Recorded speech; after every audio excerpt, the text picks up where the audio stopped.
Hello dear students, welcome to Gurukul Vishwamitra. Gurukul Vishwamitra YouTube চ্যানেলে তোমাদের সকলকে আবার স্বাগত জানাচ্ছি। আমি শিশির বলছি। তোমরা জানোই যে ওয়েস্ট বেঙ্গল পুলিশের কনস্টেবল এবং কলকাতা পুলিশের মেন্সের যে পরীক্ষা হওয়ার কথা সামনে, সেই পরীক্ষাকে সামনে রেখে আমার একটা প্র্যাকটিস সেশন বা প্র্যাকটিস সেটের কিন্তু সিরিজ চলছে। আজকে সেই সিরিজের অষ্টম বা 8 নম্বর ক্লাসটি করতে যাচ্ছি। তাই চলো প্র্যাকটিস সেটের এই 8 নম্বর যে ক্লাসটি রয়েছে সেটা নিয়ে কথা না বাড়িয়ে আমরা সামনের দিকে এগিয়ে যাই। চলো তাহলে এইখানে আজকে হচ্ছে 8 নম্বর প্র্যাকটিস সেট। তো প্রথম যে প্রশ্নটি রয়েছে, চলো এইখানে দেখার চেষ্টা করছি। The students have completed the assignment, what is the correct passive voice form. বলাই হচ্ছে যে প্যাসিভ ভয়েস ফর্মটা কি, তার মানে প্রশ্ন বাক্যটি তোমার অবশ্যই অ্যাক্টিভে রয়েছে, তাই তোমাকে যেটা করতে হবে সেটা হচ্ছে প্যাসিভ। তো দেখি এখানে সাবজেক্ট কি আছে, দ্য স্টুডেন্টস হয়ে গেল, হ্যাভ কমপ্লিটেড হচ্ছে তোমার ভার্ব বা ফাইনিট ভার্ব যদি আমি বলি, তো তারপরে হচ্ছে যেটা সেটা হচ্ছে ফাইনিট ভার্ব অর্থাৎ এফভি এবং অবজেক্ট হচ্ছে দি অ্যাসাইনমেন্ট হয়ে গেল। তাহলে প্যাসিভ করতে গেলে আমাদের যেটা প্রথমেই খেয়াল রাখতে হয় সেটা হচ্ছে অবজেক্টকে নিয়ে আসা। এই ক্ষেত্রে অবজেক্ট কি, দি অ্যাসাইনমেন্ট। তাহলে দেখি দি অ্যাসাইনমেন্ট কোথায় রয়েছে, এতেও রয়েছে, বিতেও রয়েছে, সিতেও রয়েছে, ডিতেও রয়েছে। তাহলে অ্যাসাইনমেন্টের সঙ্গে এইবার কি যাবে, ভার্ব অক্সিলিয়ারি বা হেল্পিং ভার্ব কি যাবে সেটা একটু দেখার কিন্তু বিষয় রয়েছে। চলো এইবার তার আগে দেখে নিতে হবে সেন্টেন্সটা কোন টেন্সে রয়েছে, মানে ভার্বটা। এটা হচ্ছে হ্যাভ কমপ্লিটেড অর্থাৎ প্রেজেন্ট পারফেক্ট টেন্স। খুব সোজা, প্রেজেন্ট পারফেক্ট টেন্স মানেই হচ্ছে প্যাসিভ করতে গেলে হ্যাজ অথবা হ্যাভ আসবে। এইবার অ্যাসাইনমেন্ট এর সঙ্গে কি যাওয়া উচিত, অ্যাসাইনমেন্ট বলতে এইখানে সিঙ্গুলার অর্থেই কিন্তু অবজেক্টটি রয়েছে, তাই হ্যাজ যাওয়া উচিত। তাই এইখানে হ্যাজ কোথায় রয়েছে, অপশন ডিতে রয়েছে হ্যাজ এবং অপশন এতে রয়েছে হ্যাজ। তাহলে বাকি দুটো অপশনই কি রয়েছে, হ্যাড বা ইজ। হ্যাড হচ্ছে পাস্ট পারফেক্ট থাকলে হতো, সেই জন্য এইখানে হচ্ছে না। এবং ইজ কমপ্লিটেড এটা হচ্ছে প্রেজেন্ট ইনডেফিনিট বা সিম্পল প্রেজেন্ট টেন্সে থাকলে কিন্তু হতো।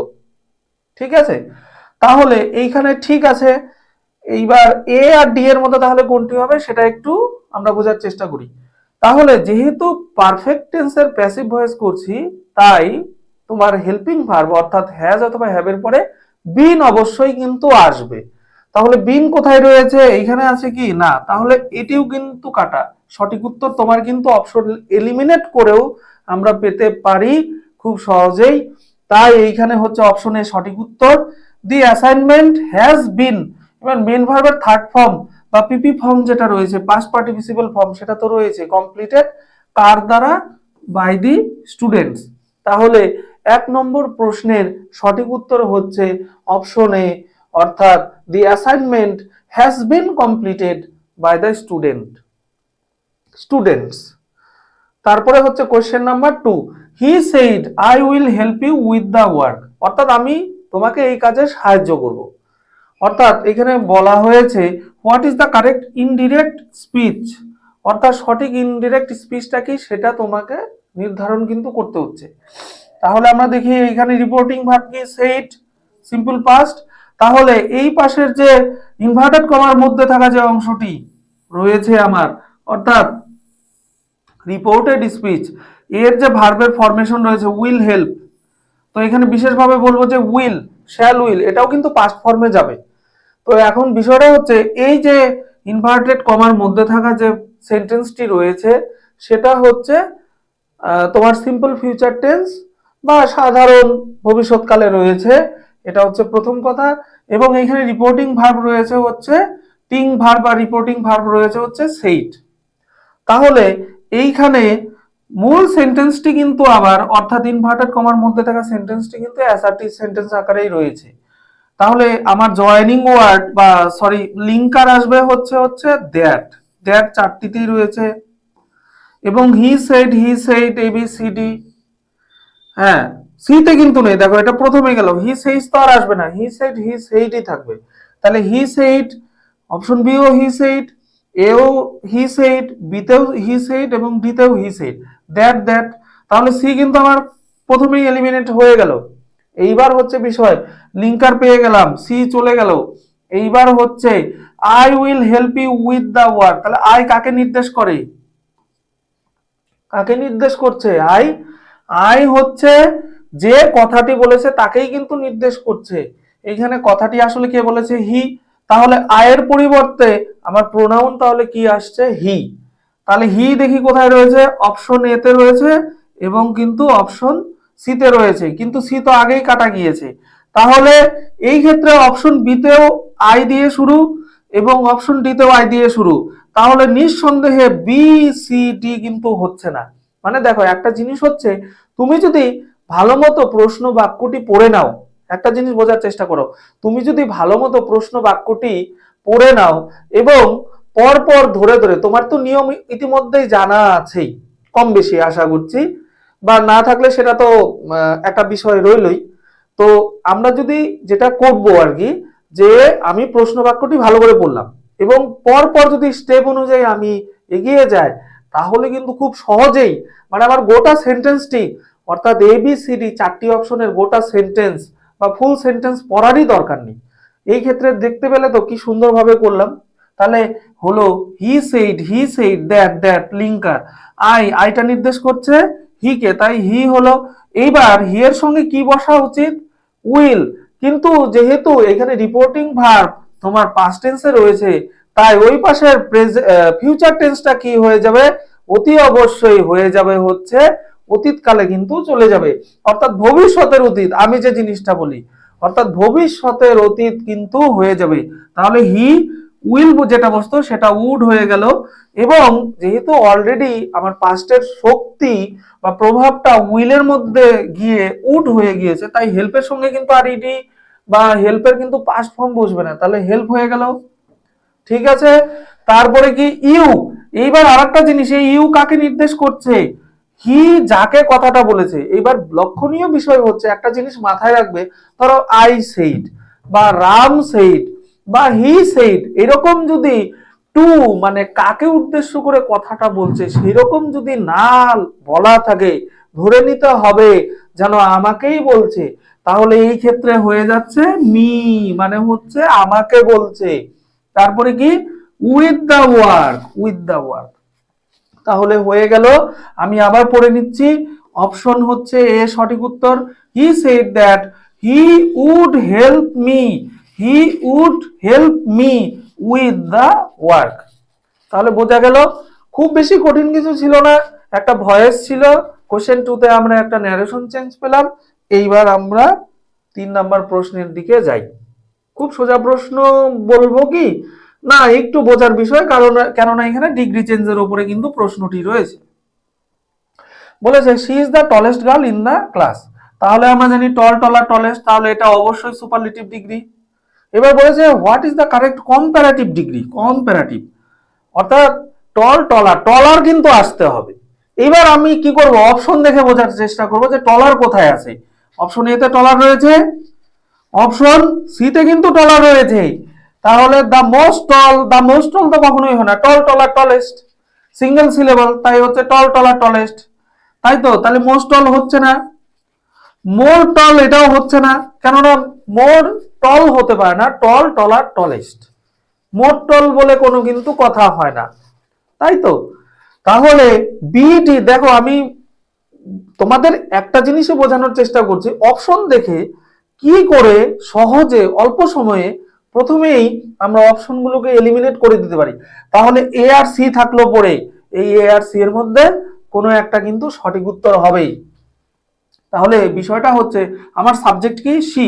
She is the tallest girl in the class. Bangla করি, সে হচ্ছে ক্লাসের সব থেকে মানে উচ্চতম বা দীর্ঘতম বা সব থেকে লম্বা, এখানে লম্বা বললেই সব থেকে ভালো হবে।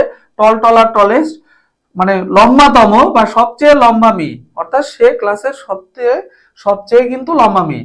তাহলে এইখানে একটা জিনিস মাথায় রাখবে, দেন এনি আদার, এই একটা কিন্তু ফ্রেজের মতো অংশ রয়েছে। তাহলে দেন অল আদার কিন্তু হবে না, এটা আসলে নিয়ম জানা থাকলেই সম্ভব। তাহলে শি ইজ টলার, অর্থাৎ সে হয় লম্বাতর কার তুলনায়, দেন এনি আদার। দেন এনি আদার কি, then any other girl in the class. তুলনার জায়গা কি, ক্লাসের মেয়েদের মধ্যে। আর একটা জিনিস এইখানে হচ্ছে যেটা বলা আছে যে সে হচ্ছে ক্লাসের সবচেয়ে লম্বাতম মেয়ে, ঠিক আছে, বা সবচেয়ে লম্বা মেয়ে। আর একটা হচ্ছে সে ক্লাসের লম্বাতম বা সবচেয়ে লম্বা মেয়েদের মধ্যে একজন, এরকম ব্যাপার। এইখানে একজনকেই সর্বশ্রেষ্ঠ হিসেবে বা সব থেকে হাইয়েস্ট এমবডিমেন্ট তার কিন্তু করা হয়েছে। তাহলে option A will be the correct answer. তারপরে হচ্ছে 4 নাম্বার, আশা করছি খুব সোজা, fill in the following blank with appropriate preposition. Appropriate preposition খুব সোজা, she is interested dash learning English, অর্থাৎ সে ইংরেজি শেখার বিষয়ে বেশ আগ্রহী।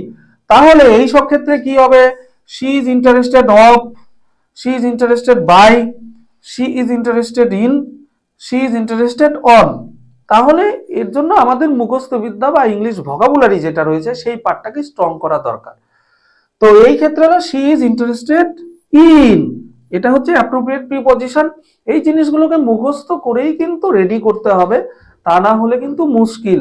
তুমি যদি ভাবো যে শি ইজ ইন্টারেস্টেড অন ইংরেজির ওপরে, সেরকমটা কিন্তু নয়, এটা হচ্ছে অ্যাপ্রোপ্রিয়েট প্রিপজিশন, তাই ইন্টারেস্টেড এর সঙ্গে কিন্তু ইনই যায়।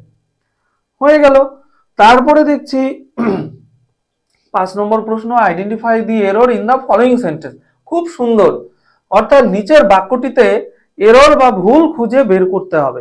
তোমাকে বলেনি যদি কোনো অংশে ভুল না থাকে তাহলে no error will be the correct answer, এরকমটাও কিন্তু বলেনি। বলেছে কি দা চিলড্রেন আর প্লেইং, ভালো কথা, শিশুরা খেলিতেছে, আউটসাইড অর্থাৎ বাইরে, সিন্স মর্নিং। এবার বলো তো সিন্স, ফর, এই ধরনের শব্দগুলো বা আমরা যদি বলি প্রিপজিশন কোন ক্ষেত্রে আসে, অতি অবশ্যই পারফেক্ট কন্টিনিউয়াস টেন্সে। তাহলে এখানে কি রয়েছে, কন্টিনিউয়াস তো আছেই বটে, কন্টিনিউয়াস তো আছেই বটে, কিন্তু এই ক্ষেত্রে কি আর হওয়া উচিত না, এইখানে কিন্তু পারফেক্ট কন্টিনিউয়াস হওয়া উচিত। এবং সেন্টেন্সটা দেখো তো কিসে রয়েছে, প্রেজেন্ট কন্টিনিউয়াসে রয়েছে, কিন্তু প্রেজেন্ট পারফেক্ট কন্টিনিউয়াসে কিন্তু নেই। তাই এইখানে আর অংশে বা এই অংশটিতে ভুল রয়েছে, অর্থাৎ অপশন বি তে। দা চিলড্রেন কোনো ভুল নেই, প্লেইংও ঠিক আছে, সিন্স মর্নিংও ঠিক আছে। এখানে যেটা হওয়া উচিত, যেহেতু present continuous sorry present perfect continuous রয়েছে, তাই হওয়া উচিত ছিল আর এর পরিবর্তে হ্যাভ বিন, অর্থাৎ আর এর পরিবর্তে কিন্তু হ্যাভ বিন হওয়া উচিত ছিল, কিন্তু সেটা নেই, তাই বি অংশে ভুল। বোঝা গেল। তারপরে হচ্ছে আমরা 6 নম্বর কোশ্চেনে আসছি।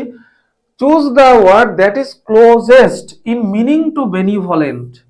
তার মানে হচ্ছে বেনিভলেন্ট এই শব্দটির সব থেকে নিকটতম অর্থ সম্পন্নকারী বা অর্থকারী যে শব্দটি রয়েছে সেটাকে খুঁজে বের করবে। এবার বেনিভলেন্ট এর মানেটা আমাদের জানা থাকা জরুরি, এটাও ইংলিশ ভোকাবুলারিরই কিন্তু পার্ট, মুখস্থ বিদ্যা, যে অংশটাকে আমি বাংলায় বলি মুখস্থ বিদ্যা বা ভোকাবুলারির যে অংশ, শব্দ ভান্ডার আক্ষরিক অর্থে ভোকাবুলারি মানে শব্দ ভান্ডার, কিন্তু এই ক্ষেত্রে আমি বলছি মুখস্থ বিদ্যা। একটা হচ্ছে গ্রামার, একটা কম্পোজিশন, আর একটা হচ্ছে ভোকাবুলারি। এই তিনটি উইং মিলেই কিন্তু ইংরেজির সাম্রাজ্য কম্পিটিটিভ পরীক্ষার ক্ষেত্রে। তো এই ক্ষেত্রে হচ্ছে বেনিভলেন্ট মানে হচ্ছে দয়ালু, উদার, এইরকম। তাহলে দেখো তো এভিল মানে কি, শত্রু, শয়তানটা খুব ভালো যায়। কাইন্ড মানে কি, দয়ালু।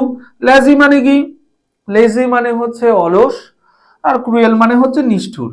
তাহলে তোমার চেয়েছে হচ্ছে ক্লোজেস্ট ইন মিনিং, ক্লোজেস্ট, তাহলে বেনিভলেন্ট মানে হচ্ছে হচ্ছে তোমার দয়ালু, তাহলে অপশন বি। খুব সোজা, জানা থাকলেই হয়ে যায়। এবং বেনিভলেন্ট শব্দটাকে যে আমাদের খুব বেশি অজানা বা খুব কঠিন কোনো শব্দ সেরকম না। তোমাদের যে ধরনের পরীক্ষা হওয়ার কথা, যে লেভেলের, সেই উদ্দেশ্যকে সামনে রেখে মানে এমন কিছু সিনোনিম বা অ্যান্টোনিম থেকে এমন কিছু আমার ব্যক্তিগতভাবে মনে হয় না যে এমন কোনো ধরনের শব্দ দেওয়া যেটা মানে খুবই কঠিন, এরকমটা হওয়া উচিত নয়। কেননা প্রতিটা পরীক্ষারই তো একটা লেভেল থাকে, একটা ন্যূনতম শিক্ষাগত যোগ্যতা থাকে। তো সেই শিক্ষাগত যোগ্যতাকে যদি সামনে রেখে আমরা প্রশ্ন সেট করতে চাই, তাহলে কিন্তু কখনোই সেই ন্যূনতম শিক্ষাগত যোগ্যতা বা মানে মিনিমাম যে এডুকেশনাল কোয়ালিফিকেশনের খুব বেশি ঊর্ধ্বে গিয়ে প্রশ্ন সেট করাটা মনে হয় না ঠিক। যুক্তিসঙ্গত। যাই হোক, সেটা আদার পার্ট।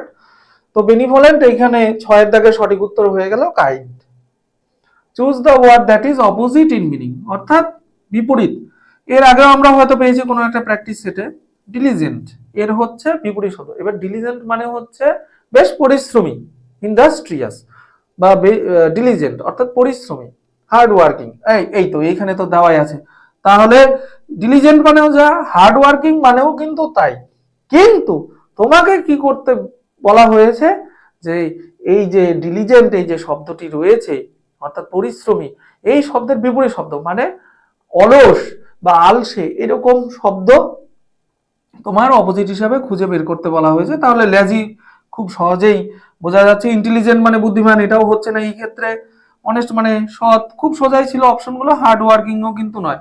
আবার ডিলিজেন্ট, হার্ড ওয়ার্কিং, ইন্ডাস্ট্রিয়াস একটা শব্দ আমি কিছুক্ষণ আগেই বললাম, ইন্ডাস্ট্রিয়াস, এই এই শব্দটিও কিন্তু তোমার, এরা সবাই সিনোনিমাস, মানে ডিলিজেন্ট, হার্ড ওয়ার্কিং, ইন্ডাস্ট্রিয়াস, এরা সবাই কিন্তু কি হয়েছে, এরা কিন্তু সবাই কিন্তু একে অপরের কি শব্দ, সমার্থক শব্দ বা সিনোনিমাস ওয়ার্ড।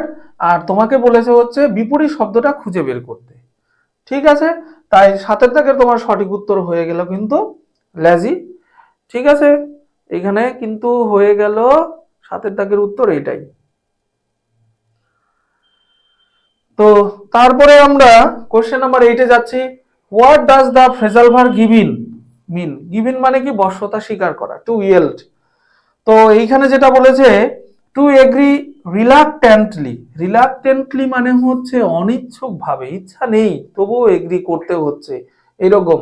তো গিভিন মানে বশ্যতা স্বীকার করা, হেরে যাওয়া, পলায়ন করা, এই জাতীয় মানেকেই নির্দেশ করে। টু লিভ মানে হচ্ছে ত্যাগ করা, টু ডিক্লাইন মানে হচ্ছে ভেঙে পড়া, এইরকম। তা এইখানে অপশন দিতে বলেছে টু এসকেপ, অর্থাৎ পলায়ন করা। তাই এইখানে যে অপশনগুলো রয়েছে সেই অপশন অনুযায়ী option D will be the correct answer. অর্থাৎ এসকেপ মানে কি? পলায়ন করা। আর গিভিন মানে কি? বশ্যতা স্বীকার করা। এবার তুমি যদি বশ্যতা স্বীকার করো, অর্থাৎ তুমি যদি yield, Y I E L D, yield মানে কি? বশ্যতা স্বীকার করা। তো টু এসকেপ মানেও যা, টু ইয়েল্ড মানেও কিন্তু তা, অর্থাৎ পরাজয় স্বীকার করা, বশ্যতা স্বীকার করা, তাকেই কিন্তু নির্দেশ করছে কোন শব্দটি, কোন ফ্রেজাল ভার্বটি? Give in. চলো next question. A person who loves mankind is called, অর্থাৎ একজন ব্যক্তি যে কিনা মানব সম্প্রদায়কে, মানব জাতিকে ভালোবাসে, তাকে কি বলা হয়? ফিলোজফার আমরা জানি দার্শনিক, অ্যানথ্রোপোলজিস্ট অর্থাৎ নৃতত্ত্ববিদ, এরকম। ফিলান্থ্রপিস্ট মানে হচ্ছে মানব প্রেমিক, আর সাইকোলজিস্ট মানে হচ্ছে মনস্তাত্ত্বিক বা মনস্তত্ত্ববিদ। তো ফিলোসফার তো আর হচ্ছে না, অ্যানথ্রোপোলজিস্ট হচ্ছে না, সাইকোলজিস্ট হচ্ছে না। তাহলে 9 দাগের সঠিক উত্তর হচ্ছে ফিলান্থ্রপিস্ট। খুব সোজা প্রশ্নই কিন্তু ছিল, আহামরি কঠিন প্রশ্ন কিন্তু মোটেও নয়। তাহলে a person who loves mankind is called philanthropist, অর্থাৎ মানব প্রেমিক। তারপরে আজকের এই প্র্যাকটিস সেট 8 এর লাস্ট কোশ্চেন, 10 নম্বর কোশ্চেনটা আমরা একটু দেখার চেষ্টা করি। Choose the correctly spelled word, অর্থাৎ নিচে একটাই শব্দ, তার 4 রকম ভাবে কিন্তু কি হয়েছে, তার 4 রকম ভাবে কিন্তু বানান করা হয়েছে বা লেখা রয়েছে। তার মধ্যে সঠিক বানান যে শব্দটা রয়েছে, সঠিক বানান যুক্ত বা কারেক্টলি স্পেলড যে ওয়ার্ডটা, সেটা খুঁজে বের করতে হবে। এইবার আমরা দেখতেই পাচ্ছি যে এখানে যে বেসিক্যালি শব্দটা রয়েছে সেটা হচ্ছে অকার, ও ডবল সি ইউ আর। এবার অকার মানে হচ্ছে উল্লিখিত হওয়া, সংঘটিত হয়, এই বিষয়গুলোকেই নির্দেশ করে।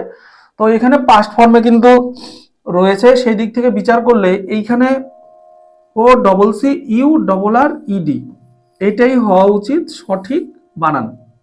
তাহলে দেখো তো কোন অপশনে এই বানানটি রয়েছে। অপশনে O double C U R E, D আর কম হচ্ছে না।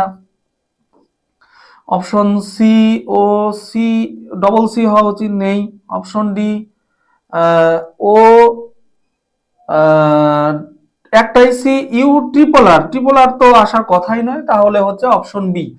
অর্থাৎ আমি প্রথমেই যেটা করেছি, যদিও সেটা হচ্ছে যে আমি সঠিক বানানটাকে লিখেছি অকার, OCCUR, অকার, আর একটা আর দিয়ে ইডি, অকার্ড। তাহলে এটা হচ্ছে সঠিক বানান। তো যাই হোক, এইখানে আমি সেই বিগত দিনগুলোর মতো একটু ভেরিয়েশন আনার চেষ্টা করেছি। কিছু কিছু শব্দ, কিছু কিছু প্রশ্ন রয়েছে যে প্রশ্নগুলো সবসময় কমন পড়ছে, যেমন প্রতিটা সেটেই দেখবে যে সিনোনিম অ্যান্টোনিম কিন্তু রয়েছে, বা narration change, voice change, degree চেঞ্জের মধ্যে কিছু না কিছু কিন্তু রয়েছে। ঠিক আছে, তো সেরকম একটা বিষয় কিন্তু রয়েছে প্রথম থেকে। তো যতটা আমি চেষ্টা করছি যেন একটা ভেরিয়েশন আনা যায় তোমাদের সামনে। তো এই নিয়ে আমার 8টি সেট গেল। আমি একটা জিনিসই বলবো, এই 8টি সেটের প্রতিটি সেটের কোশ্চেন যদি তোমরা ফলো করো, নিশ্চিতভাবেই প্রত্যেকেই কম বেশি উপকৃত কিন্তু হবেই। কেননা একটা জিনিস মাথায় রাখতে হবে, তোমার টাইপ কিন্তু কোনো না কোনো ভাবেই কমন পড়বে। ঠিক আছে, আমি একটা কথা আবার বলছি, টাইপ কিন্তু কমন পড়বে। এইবার দেখা গেল যে ওয়ান ওয়ার্ড সাবস্টিটিউশন আমি করিয়েছি, এবার যে ওয়ান ওয়ার্ডটি আমি করেছি সেটা নাও পড়তে পারে, কিন্তু ওয়ান ওয়ার্ড সাবস্টিটিউশন থেকে দেখা গেল একটা কোশ্চেন থাকলো মূল পরীক্ষায়। আবার আরেকটা বিষয় হচ্ছে সিনোনিম অ্যান্টোনিম থেকেও থাকলো। তো এরকম একটা বিষয় কিন্তু রয়েছে। তো 8 10 80, এই 80টা প্রশ্নও যদি আমরা সলভ করি, যদি আমাদের কপাল যদি খুব ভালো থাকে, ভাগ্য যদি সহায় হয়, তাহলে উপরওয়ালা যদি সহায় হয়, তাহলে আমরা কিন্তু এখান থেকে কমন কিন্তু পেতে পারি। তো আজকের মতো আমি আমার এই সেশন শেষ করছি। শেষ করার আগে আবার সেই একই কথা, তোমাদের মূল্যবান মন্তব্য কমেন্ট করে আমাদের অবশ্যই কিন্তু জানাবে ভিডিওর শেষে, এবং তোমাদের আরো যদি কোনো কিছু দরকার থাকে সেটাও বলবে। একজন কমেন্ট করেছিল যে প্রত্যেকদিন ক্লাস স্যার করান, খুব উপকৃত হচ্ছি। তো সেটা অবশ্যই আমাদের মাথায় রয়েছে, আমরা চেষ্টা করছি যাতে প্রতিদিনই ক্লাস দেওয়ার চেষ্টা করতে পারি আমরা। তো সেটার জন্য আমরা প্রস্তুত হচ্ছি, এবং অন্যান্য স্যাররাও কিন্তু রয়েছেন।